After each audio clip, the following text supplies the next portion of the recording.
Hi everyone, today we're going to carry on reading Roald Dahl's Charlie and the Chocolate Factory, and today I'd like to send a shout out to Catherine and to Christian. Asked Dad to go back and see the first two chapters of the book, and today we're carrying on with chapter 3 and chapter 4. Right, let's see what happens to Charlie, who we met in the last two chapters, and his grandparents and his mum and dad. Chapter 3, Mr. Wonka and the Indian Prince. Prince Pondicherry wrote a letter to Mr. Willy Wonka, said Grandpa Joe, and asked him to come all the way out to India and build him a colossal palace entirely out of chocolate. What does colossal mean? Colossal means huge, enormous, an enormous palace. Did Mr. Wonka do it, Grandpa? He did indeed, and what a palace it was. It had 100 rooms, and everything was made of either dark or light chocolate. The bricks were chocolate, and the cement holding them together was chocolate, and the windows were chocolate, and all the walls and ceilings were made of chocolate. So were the carpets, and the pictures, and the furniture, and the beds, and when you turned on the taps in the bathroom, hot chocolate came pouring out.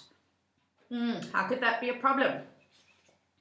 When it was all finished, Mr. Wonka said to Prince Pondicherry, "I warn you, though, it won't last very long, so you'd better start eating it right away."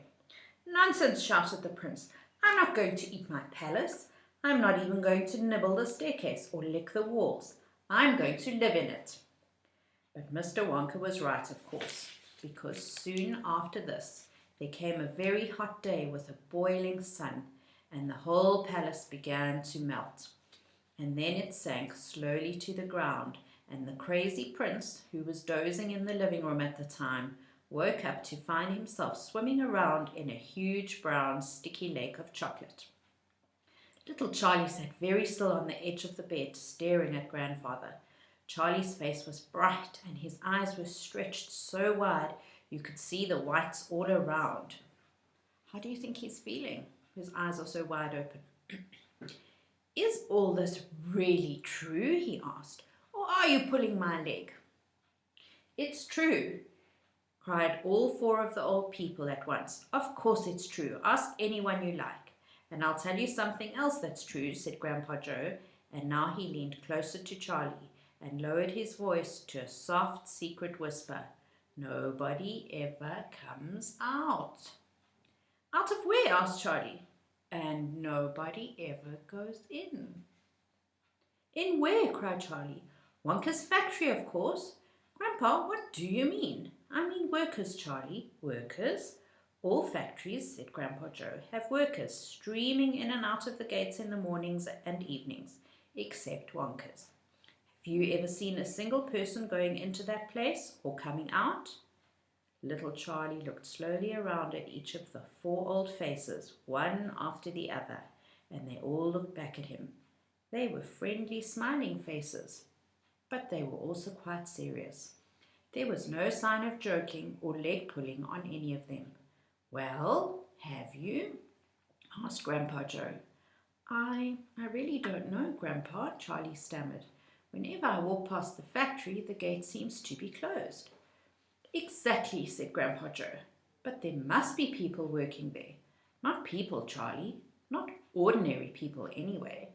"Then who?" cried Charlie. "Aha! That's it, you see. That's another of Mr. Willy Wonka's clevernesses." "Charlie, dear," said Mrs. Bucket, from where she was standing by the door, "it's time for bed. That's enough for tonight." "But, Mother, I must hear." "Tomorrow, my darling." "That's right," said Grandpa Joe. "I'll tell you the rest of it tomorrow evening." Chapter 4, The Secret Workers. The next evening, Grandpa Joe went on with his story. "You see, Charlie," he said, "not so very long ago, there used to be thousands of people working in Mr. Willy Wonka's factory. Then one day, all of a sudden, Mr. Wonka had to ask every single one of them to leave, to go home, never to come back." "But why?" asked Charlie. "Because of spies." "Spies?" "Yes, all the other chocolate makers, you see, had begun to grow jealous of the wonderful sweets that Mr. Wonka was making, and they started sending in spies to steal his secret recipes. The spies took jobs in the Wonka factory, pretending that they were ordinary workers, and while they were there, each one of them found out exactly how a certain special thing was made. And did they go back to their own factories and tell? Asked Charlie. They must have, answered Grandpa Joe, because soon after that, Fickelgruber's factory started making an ice cream that would never melt, even in the hottest sun. Then Mr. Prodnose's factory came out with a chewing gum that never lost its flavour, however much you chewed it. And then Mr. Slugworth's factory began making sugar balloons that you could blow up to huge sizes before you popped them with a pin and gobbled them up.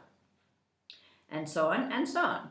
And Mr. Willy Wonka tore his beard and shouted, "This is terrible, I shall be ruined, there are spies everywhere, I shall have to close the factory."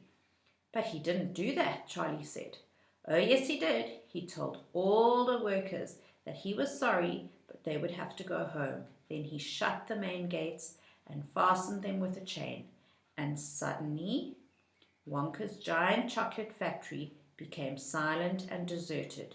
The chimneys stopped smoking, the machines stopped whirring, and from then on not a single chocolate or sweet was made, not a soul went in or out, and even Mr. Willy Wonka himself disappeared completely.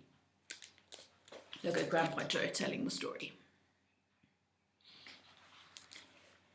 Months and months went by, Grandpa Joe went on, but still the factory remained closed. And everybody said, "Poor Mr. Wonka, he was so nice, and he made such marvelous things, but he's finished now, it's all over." Then something astonishing happened.